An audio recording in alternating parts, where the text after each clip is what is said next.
Alright, so welcome to my spoiler review for The Batman. Directed by Matt Reeves, this begins a brand new Bat universe starring Robert Pattinson, or as some call him Robert Battison, as Bruce Wayne slash Batman. So if you're looking for the non-spoiler review, it is here on the channel. I put it up a couple days ago.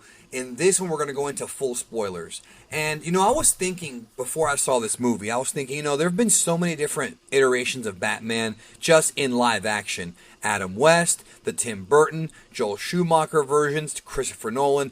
And I was wondering what they could bring new to the table. What could they bring to the table that's new? We've seen campy, wacky Batman. We've seen kind of the dreary Halloween slash Christmas Batman. We've seen comedy Batman. We've seen lots of different Batmen. And of course the, uber realistic Batman that we saw in the Dark Knight trilogy.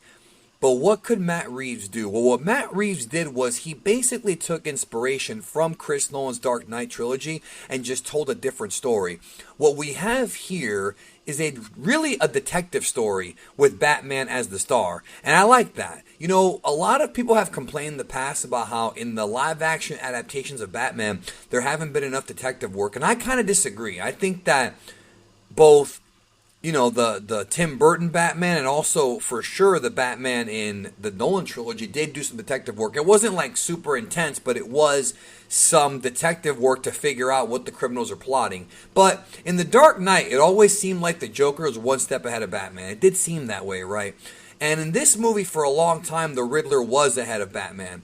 But it took really the combined effort of Batman, Alfred, played by Andy Serkis, and of course James Gordon, Officer Gordon, he's not a commissioner yet, to solve these riddles and figure things out. And even then they didn't fully solve the riddle, which is what I loved about the third act. I saw some friends of mine telling me that people were complaining about the third act, and I thought it was great. I thought it was different how they caught the Riddler in that coffee shop, and then the last act was Batman trying to save people, literally from drowning, from the flooding. I like that because they showed that Batman is not just a detective or a crime fighter, he also cares about human life. And I really, really like that side of Batman, that's something we have not really seen too much in these movies. Obviously, in Dark Knight Rises, when Bale, takes that Batman takes the bomb out into the middle of Gotham Harbor, he's obviously caring about people there. But here we actually saw Batman go down there and physically rescue people, which usually is the job of the cops, but he did it, and I really liked that. I really did enjoy that. This Batman was a rookie. He's only in year 2, still new to the cape and cowl, but he was still able to use his brain alongside Alfred to help him out. I really thought for a minute they were going to kill off Alfred. What a great bait and switch when, the Riddler's bomb was going to go to Bruce Wayne and Alfred opened it. That was really good stuff, Really, really good stuff. I like how Bruce didn't really know what to believe when it came to his dad and what he was doing. And, you think for a second he might have been a crook, but he did it because he had to do it. I don't know how I feel about Carmine Falcone being Catwoman's dad. That I thought was a bit unnecessary. They could have just had Carmine Falcone kill her mom, which he did. But, she was out to kill her own dad. And, I really like how Batman was like, no, don't kill him because you'll be just like them. You don't want to be like them. You don't. And I really liked that. Their relationship was fun in this movie. Although I think I might still like the one from Dark Knight Rises a little bit more, like Catwoman and Batman's relationship there. This was a good starting point. We're obviously going to see Selena Kyle come back in future Batman movies with Pattinson as Batman. I love the opening sequence. I love the music. I loved, when Batman took on those 3 street thugs, just fucked them up. That was freaking awesome. I love the scene. I love how badass he was, especially in the first act, how he goes to the Penguins nightclub and he's like, the dude's like, we don't want to put blood all over your costume. And he goes, mine or yours? I love that fucking line, bro. Alpha. Love that. I loved the fight in that club. That was awesome. I loved the Penguin, the car sequence, all right? I'm guessing you all saw the movie already, but the car chase, I don't know if it compares to the one from Dark Knight, because that was a beautiful one with a hit me, and the rocket. That was freaking awesome. But this one was still great. It was still great because the Batmobile is not quite as huge or menacing as the Tumbler was. It's more of like a version 1 Batmobile where Batman's still kind of trying to figure everything out, and I like that. I liked it a lot. I love the fact this is rookie Batman. It's great. And I like that the Penguin was he was crooked, but he wasn't really a villain in the same sense of like Carmine Falcone, Maroni, or of course the Riddler. The Riddler, bro, Paul Dano. The scene with Batman and Paul Dano, bro, where he's like, Bruce Wayne, and how Bruce thought, oh shit, he has my identity, but he didn't have it, but he thought he did. It was implied that he did have it, but he didn't have it, and how he's the only one that didn't get. Like, I love that, and how the Riddler is comparing himself to Batman, especially at the end of the movie where the guy's like, "Who are you?" He's like, "I'm Vengeance." The dude, the Riddler, like, you know, black internet, dark web, like, employee, like, that was freaking cool. Honestly, dude, the fight scenes in this Batman movie might have been the best ones of any Batman movie. Like, Batman Begins had that weird, like, quick camera angle stuff. And you know what, though? Batman Dark Knight Rises, that one had the two awesome Bane fights, which were kind of like a mirror of, like, the Rocky 3, Rocky against Clubber Lang fights. They were very similar. Those were freaking awesome. But, like, the actual hand-to-hand combat in this movie I thought was a lot better. I love the scene where Batman and Catwoman are fighting. And, like, I love that. I love that whole thing.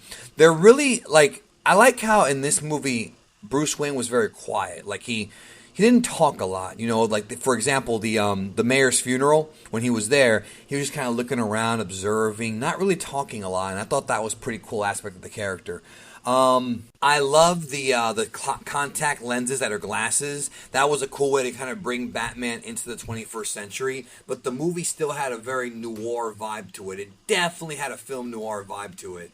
You know, it was really, really, you know, to me, quality stuff. I really liked how the plot unravels. It all starts with like a murder mystery, you know, who killed the mayor. And then it just goes from there. And I loved how, when, like, Batman forgot that last riddle, right? Or they didn't forget, he didn't know about it. He went back to the Riddler's place with that cop, and he found that big map of what they were planning to do, and, like, with the dark web. Like, all that stuff was really good stuff. It felt like the Batman comics, and I really liked that. I mean, there's just so many things I like about this movie, bro. And I'm going into spoilers here.